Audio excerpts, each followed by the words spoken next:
Now go on to Professor Andy to give us the acceptance speech on behalf of the council. Professor Andy is bilingual, so Charles will not be disturbed again this time around. Mr. President, you have the floor.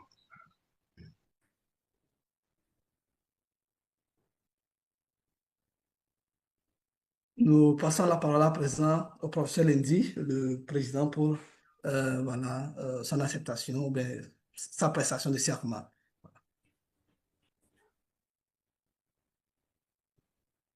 Thank you, Dr. Okay. Thank you, Dr. Right. Okediran. I will have to start. Your Excellencies, Your Royal Highnesses, distinguished colleagues, esteemed members of the PAWA Council, fellow word bearers and writers, lovers of literature, ladies and gentlemen.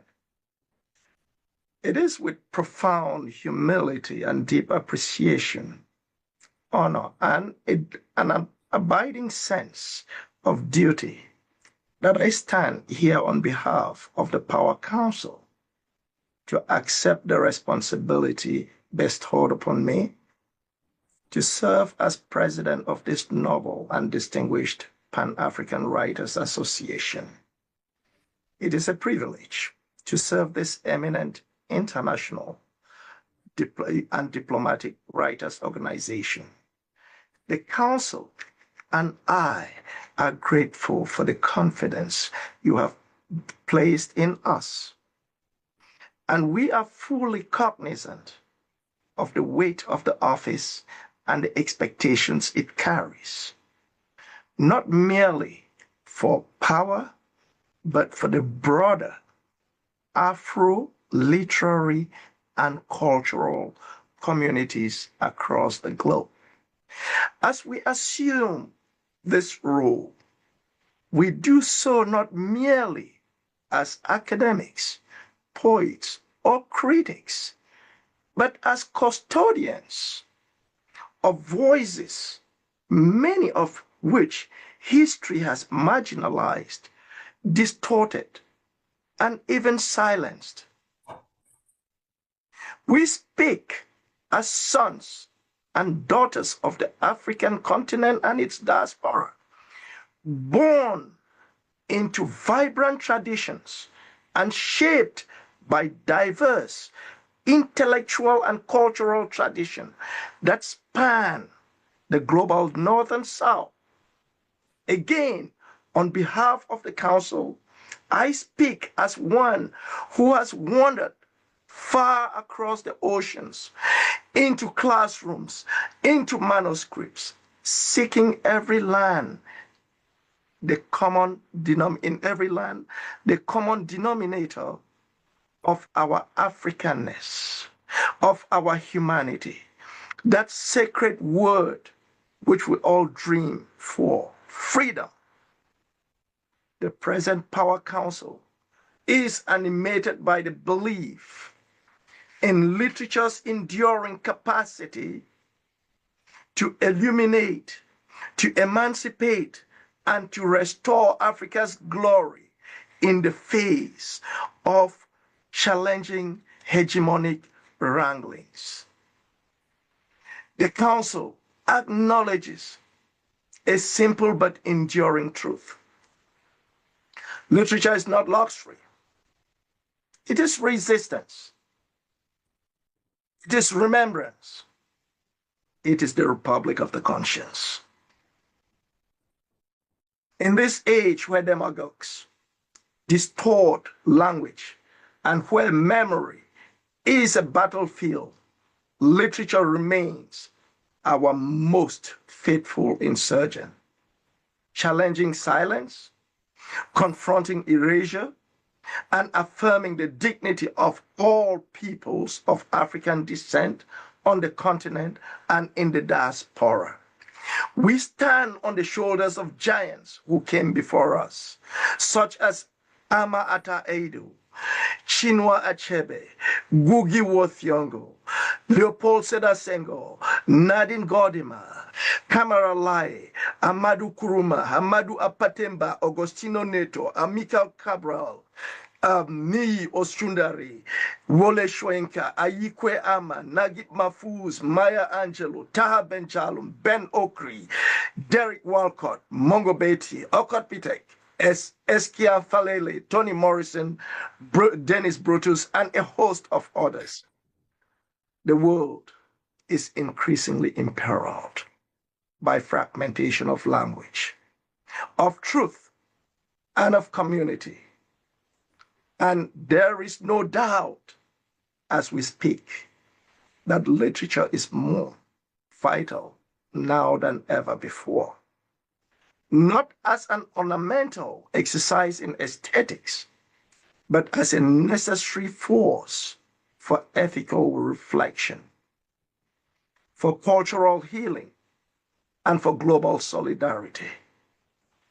The writers, the critics, the translators, the publishers in us all share the secret obligation to affirm the dignity of the human person, to safeguard memory, and to resist the forces that would reduce African and the African diasporic cultures to propaganda or to a commercial tool. This is achievable through cultural diplomacy. Our lives' works have been about bridging between tongues, between continents, between histories, fractured by dehumanizing human trade and colonial violences, and futures that are still under construction. If our words are to mean anything, they must serve as bridges and as barricades. Bridges to one another and barricades against tyranny, prejudice, and ignorance, as well as exogenous interferences that aim to putting us apart. As president, I espouse the PAWA Council's vision, guided by the following 5 priorities. 1, recentering marginalized literatures, institutionalizing translation as a pedagogical and political practice, fostering interdisciplinary and intercontinental dialogue, defending freedom of expression and intellectual integrity, cultivating emerging voices and future leaders. This council and the presidency will be a space for active listening, for principled collaboration, and for ethical innovation. Let us uphold literature not merely as a mirror of society, but as a compass pointing us towards justice, towards peace, and towards the reclamation of our shared humanity. It is in this guise that the 6th region of power, that is WAFOD, standing for Writers of African Origin in the Diaspora, which I previously headed, will now be headed by the indefatigable Reverend Dr. Ango Elizabeth Ekelem Fomuso, who previously was WAFOD Press Secretary and Chief Book Launcher. So Dr. Ango Fomuso Ekelem will take on this role. Permit me, in closing, to invoke the words of the Cameroonian poet and writer Mongo Beatty, who once declared, literature is not innocent. Indeed, our words, spoken or written, sung or translated are not without consequences. May we wield them wisely, boldly, and with unwavering commitment to truth. But above all, we must remind ourselves that literature must never become an ornament of the empire, nor a trophy of the elite. We must return literature to the people as a drum, as a lamp, as a mirror, as a sword, as a prayer.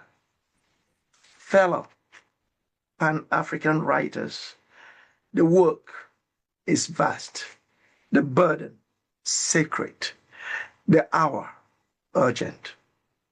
But this council believes in the relentless resilience of the human story, especially that of the African and its descendants. Let us write it together, write radically and without fear nor favor.